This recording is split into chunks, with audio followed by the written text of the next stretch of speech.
इस टॉपिक में हम देखेंगे कि आपके पास बेसिकली पोटेंशियल डिफरेंस जो मीटर हमें शो कर रहा था कि डाइलेक्ट्रिक प्लेस करने से पोटेंशियल डिक्रीज हो रहा है, वो डिक्रीज होता क्यों है। ठीक है, तो उसकी एटॉमिक डिस्क्रिप्शन देखें, एनाटॉमिक डिस्क्रिप्शन ऑफ डाइलेक्ट्रिक्स।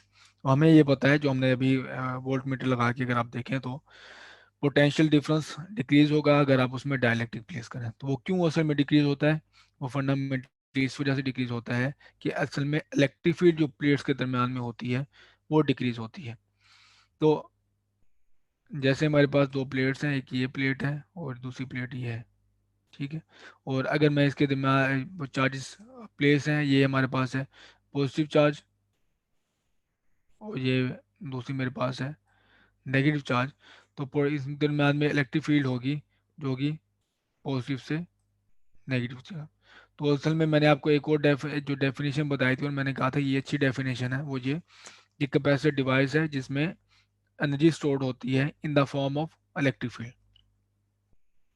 तो इलेक्ट्रिक फील्ड में एनर्जी स्टोर्ड है और हमने देखा कि एनर्जी अगर आपके पास इलेक्ट्रिक फील्ड की वैल्यू कम होती है तो एनर्जी कम होगी, और हमने देखा था पीछे एग्जांपल में कि एनर्जी बेसिकली डाइलेक्ट्रिक प्लेस करने से कम होती है। तो डाइलेक्ट्रिक प्लेस करने से फंडामेंटली इलेक्ट्रिक फील्ड कम होती है, और जब इलेक्ट्रिक फील्ड कम होती है तो आपके पास ये पोटेंशियल डिफरेंस आपके पास ये रिलेशन है ई डॉट डी एस। तो इलेक्ट्रिक फील्ड कम आपके पास तो पोटेंशियल डिफरेंस भी कम। हम एब्सोल्यूट वैल्यू की बात करें तो नेगेटिव यहाँ पे आप इग्नोर कर सकते हैं। तो क्या पर टाइम इलेक्ट्रिक फील्ड डिक्रीज होगी जिसकी वजह से पोटेंशियल डिफरेंस डिक्रीज होगा। अब हमने इसको अंडरस्टैंड करना है कि इलेक्ट्रिक फील्ड कैसे डिक्रीज होती है।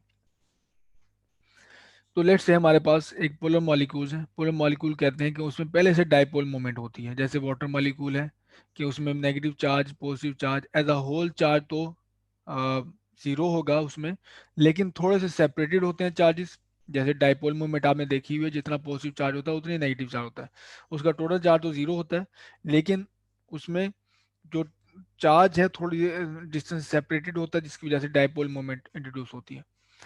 तो पोलर मॉलिक्यूल जिसमें ऑलरेडी पोलर है, ऑलरेडी डाइपोल मोमेंट है, जैसे वाटर मॉलिक्यूल है, उसे अगर आप प्लेस करें इलेक्ट्रिक फील्ड के अंदर तो वो एग्जर्ट करेगी टॉर्क।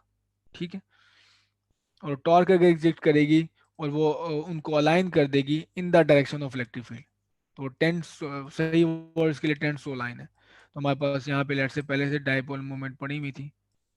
ठीक है, पहले से, और जब ऐसे आपने इलेक्ट्रिक फील्ड अप्लाई की, जब आपने लेट से इलेक्ट्रिक फील्ड अप्लाई की तो फिर ये ना अलाइन होना शुरू हो जाएंगी इन the direction of electric field. तो पहले से अगर डायपोल मोमेंट है तो क्या होगा, वो अलाइन होना शुरू करेंगे इन the direction of electric field.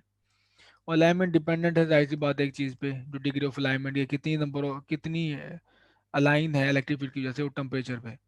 तो टेम्परेचर जितना आप कम करेंगे तो अलाइनमेंट उतनी ज़्यादा होगी, क्योंकि टेम्परेचर जितना बढ़ाएंगे तो इनकी थर्मल जो एजिटेशन है, थर्मल जो इनकी वो एनर्जी है वो इनको मिलेगी, तो ये आपके एंटी लाइन होगी, कभी अलाइन होगी, कभी यहाँ मूव हो जाएंगी, कभी वहाँ मूव हो जाएंगी।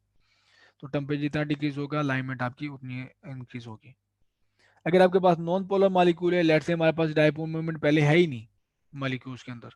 ठीक है, तो ये क्या करेगी, इलेक्ट्रिक फील्ड उसमें पोलराइजेशन इंट्रोड्यूस कर देगी, उनके जो चार्जेस को, उनके चार्जेस को स्मॉल डिस्टेंस से डिस्प्लेस कर दी। जैसे कि हमारे पास यहाँ पे एक न्यूट्रल एटम था, यहाँ पे प्लस था, यहाँ पे नेगेटिव। तो जैसे आप इलेक्ट्रिक फील्ड में रखेंगे इसे तो इसकी शक्ल कुछ इस तरह से चेंज हो जाएगी, यूँ। तो प्लस यहाँ पे और नेगेटिव आप यहाँ पे मॉडल कर सकते हैं।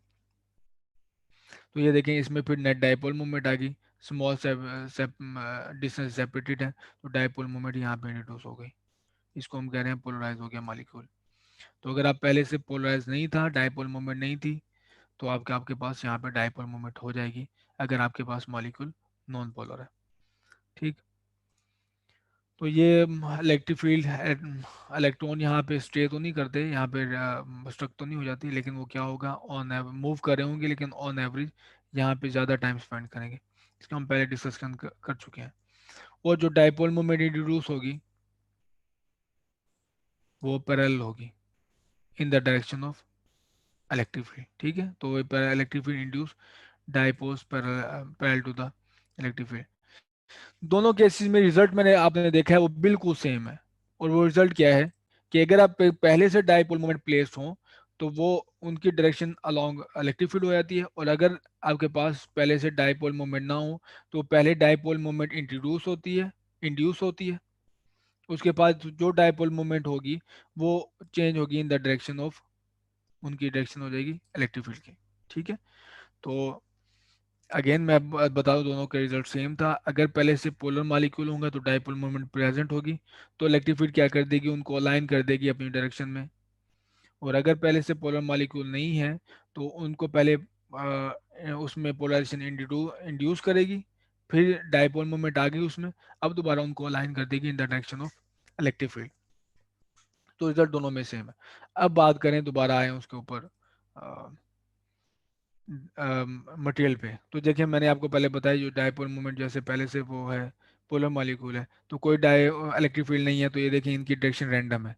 तो डायपोल मोमेंट जो होती है वो होती है positive to negative, negative to positive. तो ये देखिए डायपोल मोमेंट यहाँ पे यूँ है, इसकी नेगेटिव ये है, ये इस तरफ है, और ये है इस तरफ, ये इस तरफ है, इसकी डायरेक्शन ये है, इसकी डायरेक्शन ये है, ये डायरेक्शन, ये डायरेक्शन, ये देखिए सारी रैंडमली अलाइन है, कोई इस तरफ है कोई इस तरफ है, रैंडमली अलाइन है। लेकिन जैसे ही आप इसके ऊपर रखते हैं, इसको रखते हैं इलेक्ट्रिक फील्ड के अंदर, तो ये देखें, तो क्या करेगी इलेक्ट्रिक फील्ड, अलाइन कर देगी।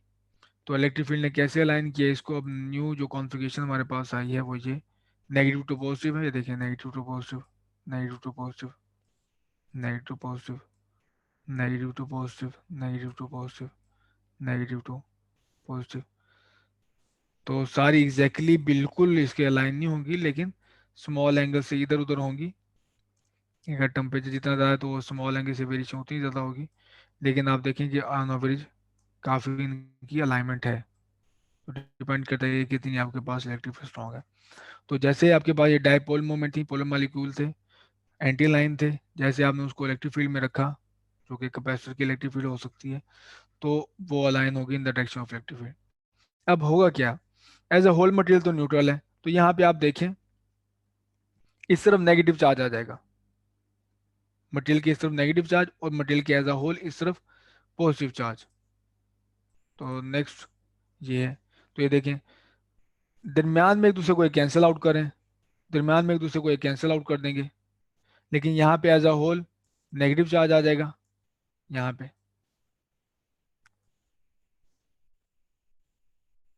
और यहाँ पे एज अ होल दरम्यान में कैंसिल आउट हो रहे हैं, एक दूसरे को कैंसिल आउट करेंगे, बहुत करीब करीब होंगे, एक दूसरे को कैंसिल आउट करेंगे।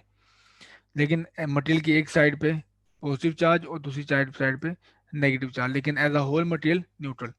तो इसकी वजह से हमारे पास एक और इलेक्ट्रिक फील्ड इंड्यूस हो जाएगी मटेरियल की वजह से, जो है एक तो है ना कैपेसिटर की वजह से वो ई नॉट है, एक मटेरियल की वजह से क्योंकि चार्ज सेपरेट हो गए हैं, यहाँ पे प्लस लेयर क्रिएट हो गई, यहाँ पे नेगेटिव, वो इंड्यूस जो इलेक्ट्रिक फील्ड है वो ये है, देखिए बिल्कुल ऑपोजिट है, opposite to the external electric field.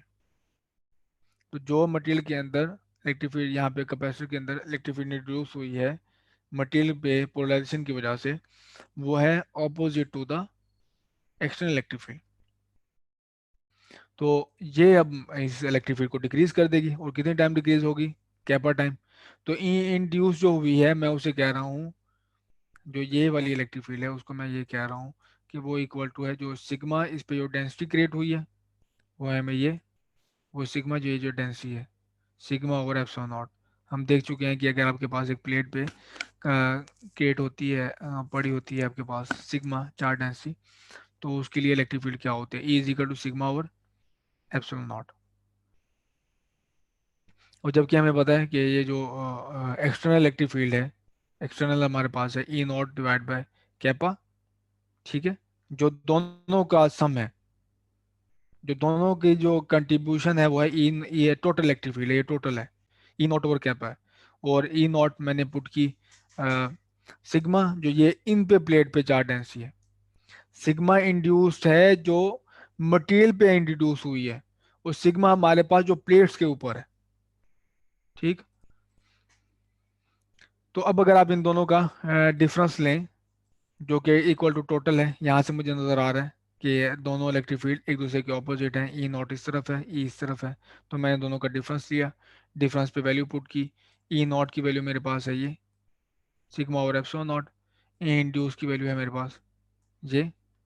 ठीक है। तो दोनों में जो कॉमन थी वैल्यू ये थी मेरे पास, total sigma over kappa epsilon not है ये टोटल, ये वाली ये। और यहाँ पे मैंने वैल्यू पुट की, एप्सिलॉन नॉट कॉमन ले लिया दोनों में से। और आप इसको अगर रीअरेंज करके लिखें तो आपको पता चल जाएगा कि अगर आप कोई सा मटेरियल इंट्रोड्यूस करें कैपा, तो जो इसकी लेयर्स हैं आउटसाइड की, इस पे कितनी चार्ज डेंसिटी इंड्यूस होती है। ये चार्ज इंड्यूस्ड है आउटसाइड।